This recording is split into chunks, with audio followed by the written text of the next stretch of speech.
Yakan. Ang Yakan ay isang grupong etniko sa katimugan ng Pilipinas. Sila ang orihinal at katutubong tribo ng islang lalawigan ng Basilan.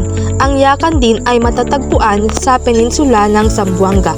Ang mga Yakan ay mayroong tampok na mga katangian na mula sa mga Malay. Maliit ang balangkas ng kanilang pangangatawan na mayroong kayumangging balat, singkit na mga mata at maitim na mga buhok na mga katangiang kahalintulad ng mga Dayak ng Hilagang Borneo na humantong sa pagpapalagay na nagmula ang mga Yakan buhat sa lahi ng mga Dayak.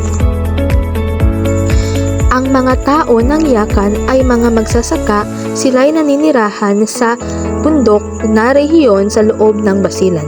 Kanin, niyog at kamoteng kahoy ang mga pangunahing mga pananim ng mga Yakan. Punong-puno ng mga tradisyonal na paniniwala at kaugalian ang kanilang mga gawain.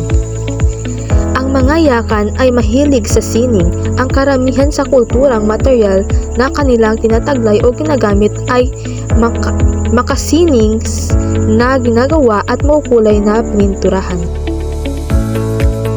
Kasuotan ng mga Yakan. At sa 5 tribo sa Basilan, ang Yakan ang pinakamasining. Sila lamang rin ang tanging pangkat na kapwang nagsusuot ng malong ang lalaki at babae. Isinusuot ng lalaking Yakan ang malong sa kanyang ulo, samantalang nakapulupot naman ito sa baywang ng mga babae. Sa kasalukuyan, ang kanilang mga tradisyonal na kadamitan ay isinusuot na lamang sa mga espesyal na okasyon, katulad ng mga pista.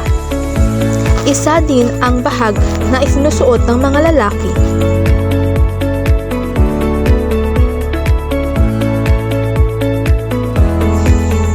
Ang mayamang kultura ng mga Yakan ay pinapakita sa taunang Lami-Lamihan Festival na nagpapakita ng mga tradisyonal na kaugalian, tradisyon, musika, tradisyonal na sayaw at produktong Yakan.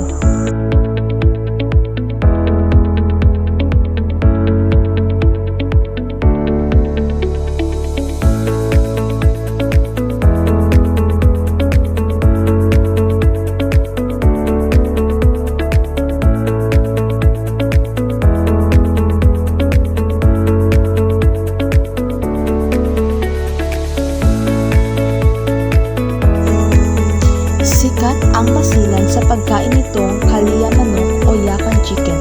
Ito ay isang lutuing manok na may turmeric at karaniwang niluluto ng mga babaeng Yakan para sa mga ritual.